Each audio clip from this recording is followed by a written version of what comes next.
Expect किया। कल की आईसीआईसीआई बैंक की नंबर्स के बाद जो बैंक्स का बिहेवियर था उस पर आपकी राय और आपका प्रेफर्ड स्टॉक आज क्या होगा? धन्यवाद वीरेंद्र आपका और आप सभी को शुभ प्रभात हमारे तरफ से। तो आज शो पर आने से पहले ही मैंने मन बनाया था कि मैं बैंकिंग क्षेत्र से ही एक बड़ी निजी क्षेत्र बैंक का सुझाव दूंगा मध्यम से लंबी अवधि के लिए निवेश करने के लिए, जिसके नतीजे मेरे ख्याल से इस हफ्ते आ रहे हैं और वो है एक्सिस बैंक। और मैंने कुछ समय पहले ये भी बात करी थी वीरेंद्र के सर्विसेज क्षेत्र पर आपको ज्यादा ध्यान देना चाहिए। जिस माहौल में हम कामकाज कर रहे हैं, कच्चे तेल के भाव जिस तरीके से बढ़ रहे हैं, कल जिस तरीके से पाम ऑयल को लेकर के खबरी आए और फिर स्पष्टीकरण हुआ, तो ये सब जो चीजें हैं वीरेंद्र, वो शायद थोड़ा बहुत दबाव मैन्युफैक्चरिंग साइड या फिर मैन्युफैक्चरिंग क्षेत्र से जो कंपनियां जुड़ी हुई है उन पर दबाव हो सकता है।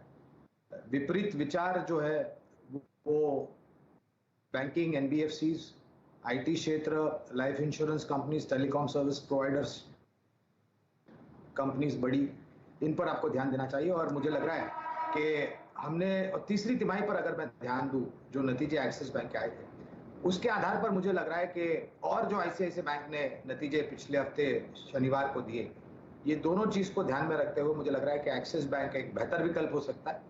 ये मैं मध्यम से लंबी अवधि की बात कर रहा हूँ। लंबी अवधि के लिए आप मुझे लक्ष्य पूछे तो करीबन 1050 से लेकर के 1100 तक के लक्ष्य एक्सिस बैंक ने निर्धारित किए।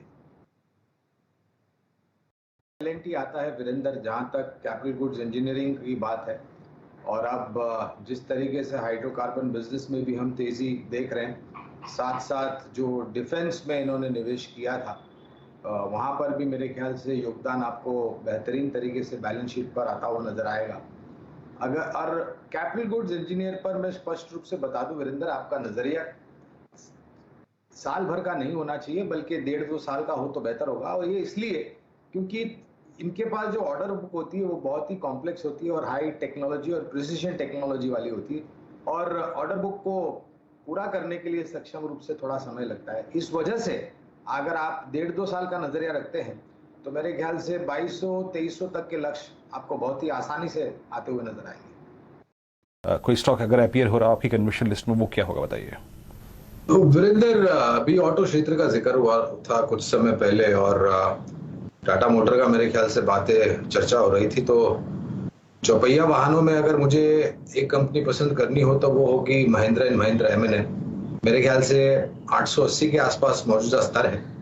अगर मध्यम अवधि का आप मुझे लक्ष्य पूछे तो करीबन 980 से लेकर के 1040 का अनुमान है हमारा, और लंबी अवधि के लिए तो 1250 का है। नतीजे जो आने वाले हैं वो हमें लग रहा है कि जो पिछली तिमाही में हमने आंकड़े देखे थे उससे काफी बेहतर आएंगे, और जो कारोबार की टिप्पणियां होगी भविष्य के लेकर के वो भी काफी सक्षम और मजबूत होगी।